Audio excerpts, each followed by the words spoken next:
Hello everyone, আমি অনির্বাণ। আমার চ্যানেলে আপনাদের সকলকে স্বাগত। এই ভিডিওতে আমি কথা বলতে চলেছি সূক্ষ্মদর্শিনী সিনেমাটার রিভিউ নিয়ে। তো চলুন ভিডিওটি শুরু করা যাক।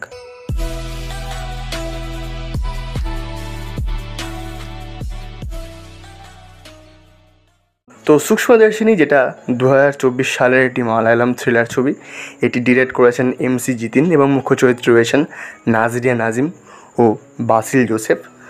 তো গতকালকে আমি সিনেমাটা দেখলাম। আপনারা জিও হটস্টারে হিন্দিতে এই ছবিটা পাবেন। মাত্র 2 ঘন্টা 20 মিনিটের একটা সিনেমা।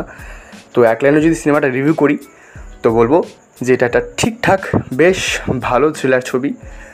আর এই ছবির ভালো মন্দ দিকে যদি আসি, প্রথমত গল্পের কথা যদি বলি, যেখানে যে মূল চরিত্রটি রয়েছে প্রিয়া, সে আর কি বেশ বিচক্ষণ মেয়ে এবং সূক্ষ্ম বিষয় কিন্তু তার বেশ নজর থাকে। তো এই মেয়েটি যেখানে থাকে তার পরিবারের সাথে, তাদের বাড়ির পাশেই আর কি এই বাসিল জোসেফের চরিত্র ম্যানুয়েল তার মাকে নিয়ে আসে। এবং এই বাসিল জোসেফের চরিত্রটা ধীরে ধীরে এমন কিছু সন্দেহজনক কাজ করতে শুরু করে, যেটা কিন্তু এই প্রিয়া নোটিস করতে থাকে। তো এরপরে কী হবে, এই নিয়ে ছবির গল্প। এবং ছবিতে বেশ ভালো ভালো কিছু মোমেন্টস রয়েছে। তো প্রথমত এই ছবির যে ভালো দিক সেটা হচ্ছে স্ক্রিন প্লেটা বেশ ভালো লেখা হয়েছে। প্রথম হাফে একটু স্লো মনে হবে, কারণ আপনারা জানেন যে মালায়ালাম ছবি, সেখানে বিল্ড আপ এবং ড্রামাটা বেশি হয়। তো প্রথম হাফে আপনার একটু হালকা স্লো মনে হতে পারে, বাট তারপর আস্তে আস্তে কিন্তু সিনেমাটা বেশ ভালো পর্যায়ে যেতে থাকে।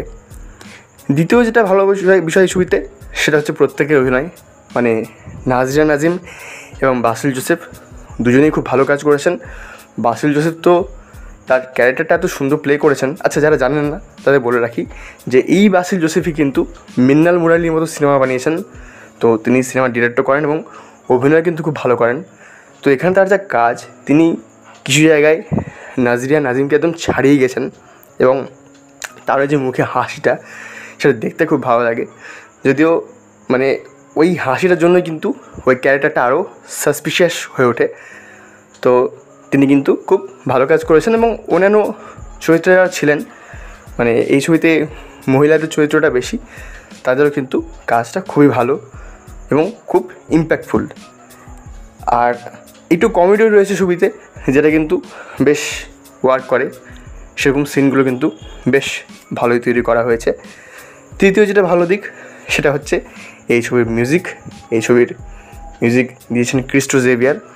তো সেগুলো খুব ভালো কাজ করেছে। এবং মিউজিকগুলো শুনে কিছু জায়গায় আমার হ্যারি পটারের কথা মনে পড়ছিল। তো সেখানে কিন্তু এই মিউজিকটা কিন্তু বেশ ওয়ার্ক করেছে। আর ডিরেক্টর MC জিতিনের কাজের কথা যদি আসি, তিনি খুব সুন্দর এই সিনেমাটা বানিয়েছেন। আগে তিনি মূলত শর্ট ফিল্ম বানাতেন, আর তারপর 2018 সালে ননসেন্স বলে একটা সিনেমা তৈরি করেন এবং তারপরে এই ছবিটা। তো তারও কাজ কিন্তু পরিচালক হিসেবে খুব ভালো। এবার এই ছবির একটাই আর কি নেগেটিভ পয়েন্ট বলবো, যেটা হয়তো ঠিক নেগেটিভ পয়েন্ট বলা যায় না। প্রথমে একটু আপনাকে এই ছবিটা বোর করতে পারে, কারণ এই যে বললাম বিল্ড আপ এবং ড্রামাটা খুব বেশি। কিন্তু ছবিটা আপনাদের অবশ্যই একবার দেখতে হবে। খুবই ভালো একটা থ্রিলার ছবি। আর এর ক্লাইম্যাক্সটা কিন্তু বেশ ভালো করা হয়েছে, যদিও কখনো মনে হয়েছে যে ওটা কিন্তু আরও ভালোভাবে প্রেজেন্ট করা যেতে পারতো, বাট সেটা কিন্তু বেশ বোঝা যায় যে ছবিটার জন্য কিন্তু ওয়ার্ক করে যায়। তো এই ছিল আমার রিভিউ। ভিডিওটি ভালো লাগলে লাইক করুন, কমেন্ট করুন, শেয়ার করুন, আর আমাদের চ্যানেলটি অবশ্যই সাবস্ক্রাইব করুন। ধন্যবাদ।